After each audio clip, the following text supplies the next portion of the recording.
Bien-aimés frères et sœurs, shalom, que Dieu vous bénisse richement. Je suis homme de Dieu, Mvola Philippe. Aujourd'hui, nous allons essayer de décortiquer quelque chose que Jésus avait dit. Vous les reconnaissez à leurs fruits. Le problème de l'arbre,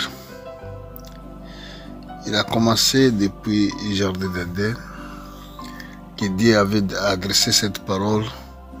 Il a dit à Adam et Ève que le jour que vous allez manger cet arbre, vous mourriez. Il y a beaucoup de gens qui se posent des questions. Il s'agit de quel arbre que l'homme ne peut pas manger. Vous savez que la parole de Dieu, la parole prophétique, s'interprète prophétiquement. Donc si vous voulez être un grand prédicateur, vous devez reconnaître, ou vous devez faire un effort de comprendre chaque parole prophétique et sa signification. Si nous allons aller dans le livre de Genèse, où la Bible parle de fruits, il s'agit de quels fruits? Nous allons voir qu'est-ce que la parole prophétique nous dira sur les fruits. Parce que il y a des gens qui posent beaucoup de questions. Que veut dire un fruit? Que veut dire le fruit qu'Adam et Ève ont mangé? Je suis dans le livre de Genèse, au chapitre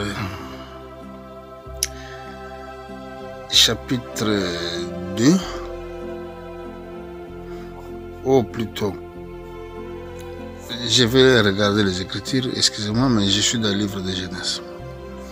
Je suis dans le livre de Genèse, au chapitre 2, verset 17, la Bible déclare: mais tu mangeras pas l'arbre de la connaissance du bien et du mal, car le jour où tu mangeras, tu mourras. L'Éternel, ô Dieu Tout-Puissant, il a bien dit à l'homme, il a dit le jour que tu mangeras. Donc c'était l'arbre que l'homme ne doit pas manger. Des fruits de l'arbre que Dieu avait interdisé, il a interdisé l'homme qui n'est. Ici nous voyons que la Bible dit les serpents étaient plus rusés de tous les animaux du champ que l'Éternel Dieu avait fait. Il dit à la femme, Dieu n'est-il réellement dit, vous ne mangerez pas de toutes les arbres du jardin? La femme répondit au serpent, nous mangerons des fruits des arbres du jardin. Mais quant aux fruits de l'arbre qu'il y a au milieu du jardin, Dieu a dit, vous ne mangerez point et vous ne toucherez point de peur que vous mouriez. Donc ici nous avons vu que l'homme, dans sa connaissance, il connaissait qu'il ne peut pas toucher l'arbre. Mais la question est posée aujourd'hui, il s'agit de quel arbre? Parce que ça c'est la parole prophétique. Donc nous devons connaître, il s'agit de quel arbre. Ça c'est une question, la Bible va nous donner la réponse. Si nous avons de tels arbres jusqu'à aujourd'hui, oh non. Et Jésus, comme Dieu manifesté en chair, nous dira, dans le livre de Matthieu, au chapitre au chapitre 7, je vais commencer vers verset 16. La Bible dit, vous les reconnaîtrez à leurs fruits. Criait-on des raisins sur des épines ou des figuiers sur des charbons? Tout bon arbre porte de bons fruits, mais les mauvais arbres portent de mauvais fruits. Un bon arbre ne peut porter de mauvais fruits, ni un mauvais arbre portera de bons fruits. Tout arbre qui ne porte pas de bons fruits, il coupe et jette au feu.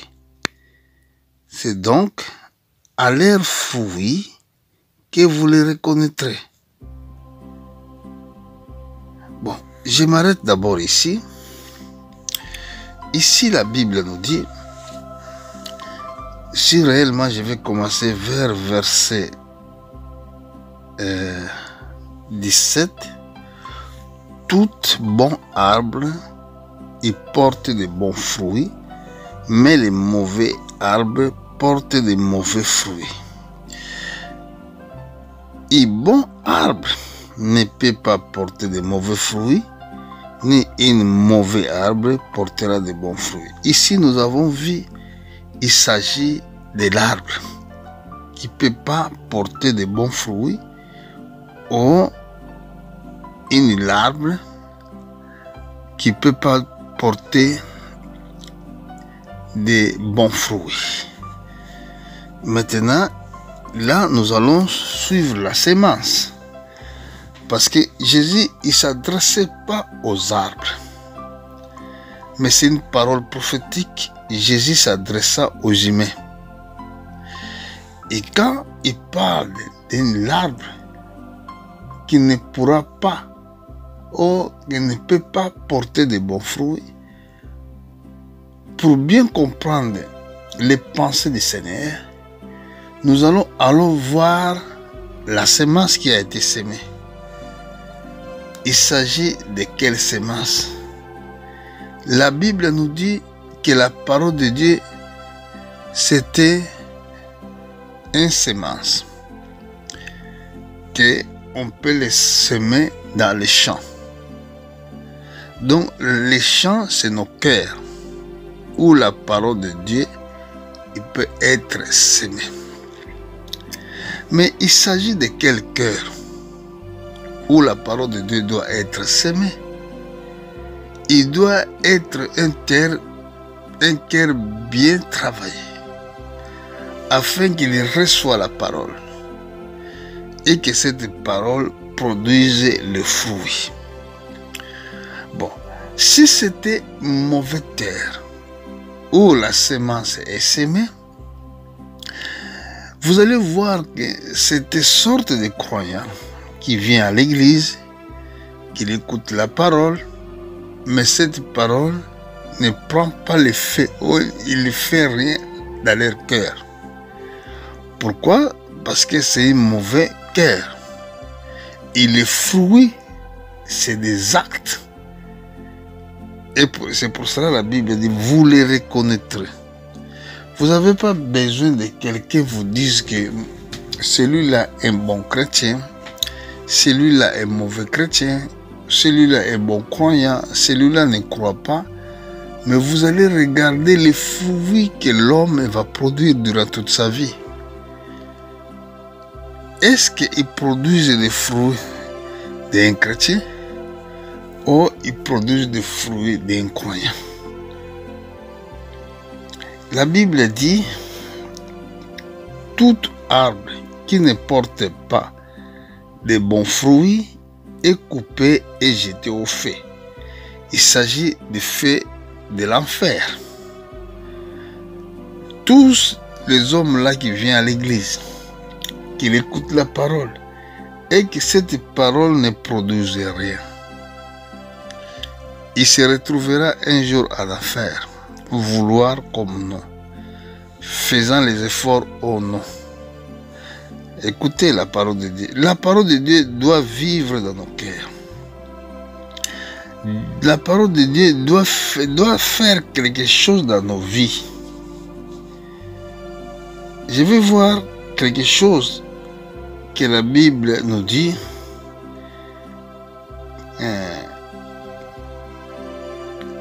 Nous allons voir quelque chose que la Bible nous dit.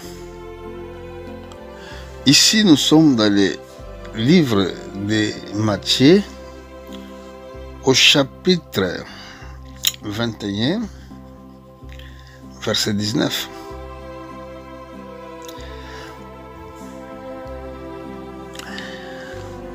Je vais commencer vers verset 18. La Bible dit, le matin retourna à la ville, il a eu faim. Voyant un figuier sur le chemin, il s'approcha, mais il n'y a trouva que les feuilles. Il lui dit que jamais fruit ne naissent de toi. À un instant, le figuier sécha. Les disciples qui virent cela furent étonnés et dirent, comment ce figuier est-il devenu sec à un instant? Donc là, nous voyons que Jésus alla chercher le figuier ou les fruits dans le figuier, mais il n'a pas trouvé les fruits. Donc, il doit avoir des fruits. Les fruits, c'est là qui prouve le caractère ou la caractéristique d'un arbre. Bon, cette parabole-là, ou cet événement qui est passé ici, donc ce n'est pas Dieu voulait nous montrer ce que nous devons faire. Ou pourquoi les figuiers ne portaient pas de fruits. Donc il voulait nous montrer que tout croyant qui porte rien sur la terre, qui porte rien, qui porte pas de fruits, il sera coupé. Parce que ici, nous avons vu que les propriétés de l'arbre, il est venu regarder s'il y avait des fruits. Notre fruit, les fruits que nous portons dans l'évangile, c'est ça qui nous donne le droit de vivre sur la terre. Parce que si tu es semé sur la terre, nous sommes semés sur la terre. Nous devons porter des fruits dignes de la repentance. Nous devons porter des fruits dignes pour le royaume de Dieu. Mais si Dieu t'a semé sur la terre, et toi tu es devenu quelqu'un qui produit de mauvais fruits dans la Facebook, vous montrez votre corps, vous scandalisez les gens, vous donnez de mauvaises réponses dans votre cœur, vous n'avez pas de choses dignes qui peuvent donner quelqu'un envie de prier ou de te suivre, sachez-le que Dieu va te couper. Vouloir comme non d'ailleurs. Parce que nous sommes là non pour faire notre volonté. C'est pour cela que la Bible dit, voici comment vous devez prier. Notre Père qui est dans les cieux, ton règne vienne. Il parle du règne qui doit venir, mais dans notre cœur. Et que ta volonté soit faite sur la terre comme c'est fait au ciel. Donc les comportements des anges, leur façon d'être, qu'il doit être aussi les comportements des humains. Et c'est pour ça dans la prière de notre Père, la Bible dit, et que ta volonté soit faite sur la terre comme au ciel. Pourquoi au ciel, les anges marchent à l'obéissance. Il obéit Dieu. Il marche dans l'obéissance. Mais seulement sur la terre, c'est là que c'est difficile pour trouver cette harmonie. pour obéir Dieu. Il nous a dit, tu aimeras l'Éternel de tout ton cœur, de toute ta force, de toutes tes pensées. Et la deuxième loi, il a dit que tu aimeras ton prochain comme toi-même. Mais les fruits des chrétiens qui ont compris cette parole de la révélation, seulement, c'est là qu'on appelle des bons chrétiens, qui ont compris que je dois, c'est un impératif, aimer Dieu, et je dois aimer aussi mon prochain, ton prochain, que tu dois aimer. Alors, à part si tu aimes Dieu, tu vivras selon sa parole. Et c'est pour ça que sa volonté soit faite sur la terre comme c'est fait au ciel. De manière que les anges vivent au ciel, de manière les mêmes que Dieu demande sur la terre que les croyants doivent être. Et si les croyants ne sont pas comme cela, la Bible nous dit que vous les reconnaissez dans leurs fruits. Les fruits, c'est des comportements, c'est des attitudes. Même quand on le prêche la parole, ils insultent. Beaucoup de gens, ils nous insultent. Auraient de savoir que cette parole que je suis en train d'entendre, si je le crois, demain, je serai sauvé, ma vie sera bénie. Mais les gens ne pensent même pas à ça. Ils ne croient même pas à ça. Qu'un jour, que leur vie sera mise à l'épreuve. Et c'est pour cela, la Bible dit, tout arbre qui ne porte pas de bons fruits sera coupé. Nous devons comprendre ça. Vous êtes sur la terre non pour faire votre volonté, ni pour marcher selon votre conviction, mais vous êtes sur la terre pour faire la volonté de Dieu. Nous allons regarder quelque chose encore, après nous allons finir. Je suis dans le livre de Luc, au chapitre 13. Je vais commencer vers verset 6. La Bible nous dit, il dit aussi cette parabole, un homme avait une figuier plantée dans sa vigne. Il vit pour chercher du fruit, il n'est point trouvé. Il ne trouva point. Alors il dit au vigneron, voilà 3 ans que je viens chercher des fruits à ces figuiers, je ne les trouve point.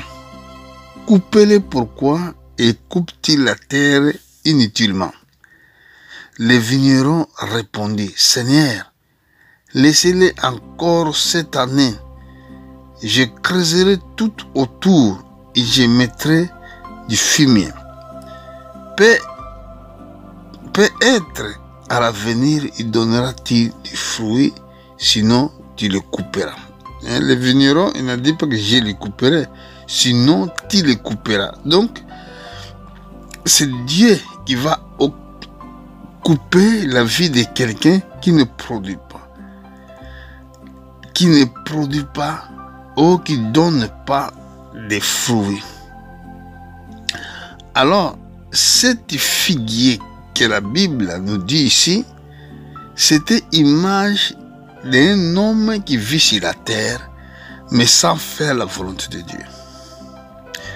Alors, Dieu te regarde à travers des serviteurs. Les vignerons, ils sont des serviteurs qui servent Dieu dans les champs de Dieu. Parce que le monde, c'est les champs de Dieu.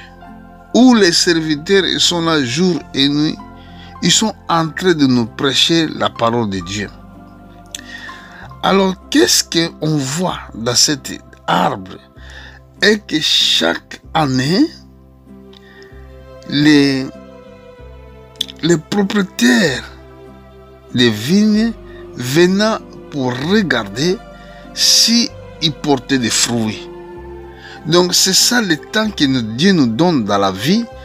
Si un jour nous devons abandonner notre mauvais chemin et de porter des fruits dignes de la repentance. C'est ça que la Bible voulait nous dire ici. Donc Dieu nous regarde. C'est quel jour est que la parole de Dieu, il va faire les effets dans votre vie.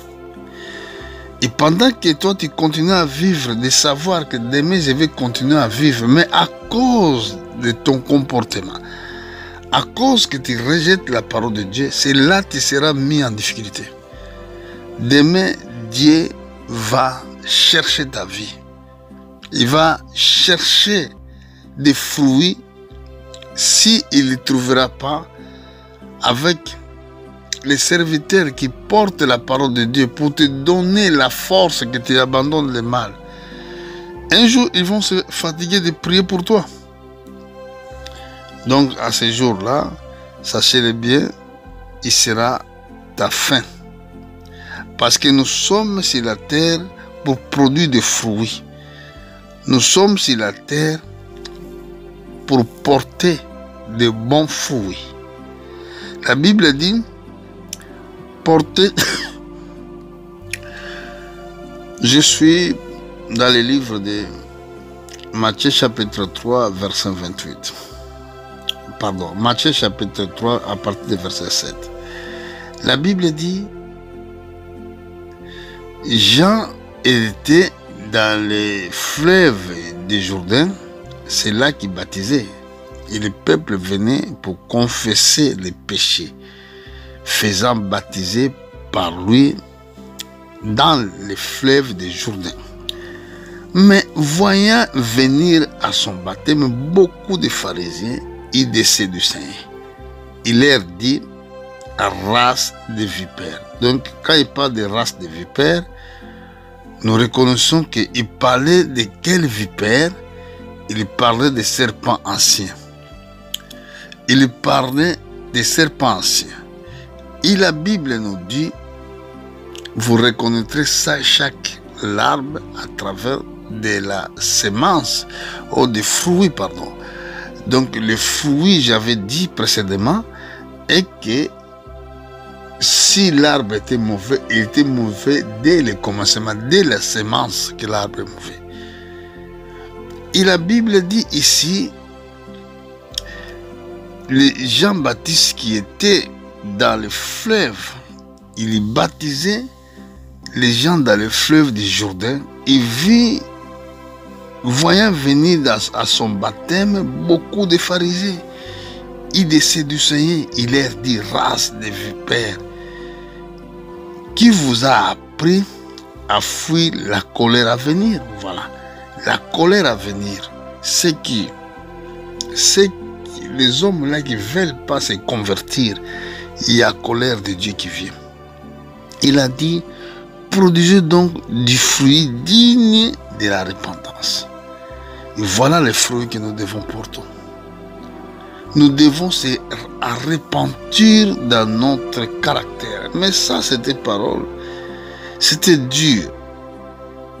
C'était dur cette parole parce que la race qui s'est présentée devant eux, c'était des religieux. Des pharisiens et des Sadducéens, c'était des religieux. Mais leur race, vous savez, c'est triste. Leur race, c'était race satanique. Ce n'est pas été la race de Dieu. Et pourquoi je dis que c'est triste? Parce que souvent, ceux qui sont devant les peuples, souvent sont des satanistes. La majorité des pasteurs qui sont devant le peuple de Dieu, ils sont des satanistes. Voilà les preuves. La race qui venait vers Jean-Baptiste, c'était race des serpents anciens. Donc cette race-là, même qu'il était là, il ne peut pas se convertir parce que la repentance compte aussi selon la terre que la parole de Dieu est semée. La Bible dit, produisez donc les fruits dignes de la repentance. Mais quand le peuple les regardait, il voyait qu'ils étaient des conducteurs. Parce qu'ils étaient des pharisiens, étaient des sadducéens. Il avait les Torah, il lisait les Écritures. Mais finalement, Dieu regarde les cœurs. Et voilà, au verset suivant, il a dit, ne prenez pas dire à vous-même, nous avons Abraham pour le Père, car je vous déclare que de cette pierre-ci, Dieu peut susciter les enfants d'Abraham. Dieu peut susciter les enfants d'Abraham. Il parlait de quelle pierre? Il parlait des païens. Il parlait de notre autre nation qui peut produire, qui peut donner de bons fruits. Autre nation qui peut croire à la parole de Dieu. Il dit déjà le connaît est mise à la racine des arbres. Tout arbre donc ne produit pas de bons fruits sera coupé et jeté au feu. Donc voilà la finalité des méchants, où il finira tous les méchants. Et c'est pour cela que ça sert à rien de poser la question que quel arbre et que Adam et Ève ont mangé. Le propre arbre, c'est Satan. Arbre de bien et de mal, c'est Satan, arbre de science. Donc, arbre de vie, c'est Jésus. La parole de la vie, c'est la Bible, c'est tout. La parole prophétique s'interprète prophétiquement. Il n'y a aucun arbre. Seulement, c'était Satan lui-même qui est parti enseigner Adam et Ève pour commettre les actes, et que les actes qu'ils ont commis, c'est ça les fruits qu'ils ont mangés. Et vous, pour finir, malgré tout à l'heure j'avais dit que je vais finir, il y a un verset que je voulais bien lire, là je vais finir. Pourquoi Jésus avait dit, Jean-Baptiste avait prophétisé, pour cette pierre ici, il peut susciter les enfants d'Abraham. Donc susciter les hommes qui croient à la parole de Dieu. Je suis dans le livre de Matthieu 21, je vais lire verset 43. Jésus avait dit, c'est pourquoi je vous le dis, le royaume de Dieu vous sera élevé, il sera donné à une nation qui rendra les fruits. Donc ça veut dire, là la parole a été dressée pour les Juifs, comme ils doutaient de ce que Jésus disait, comme ils doutaient de ce que la Bible nous dit, et Jésus, il a répondu clairement, c'est pourquoi je vous l'ai dit, le royaume de Dieu vous sera enlevé, il sera donné à une nation qui se rendre les fruits, une nation qui porte les fruits. Tu es là sur la terre pour porter des fruits. Tu es là pour faire la volonté de Dieu. C'est pourquoi dans la prière de notre Père, nous disons, notre Père qui est dans les cieux, ton règne vienne et que ta volonté soit faite sur la terre comme au ciel. Donc la volonté que les anges font, c'est ça que toi, tu dois faire. Tu dois porter des fruits, sinon on te coupera. Vouloir comme non, accepter comme non. La finalité viendra. Aujourd'hui, je viens te parler, moi je suis ton frère bien-aimé, Pasteur Mvura Philippe. Que Dieu vous bénisse. Merci.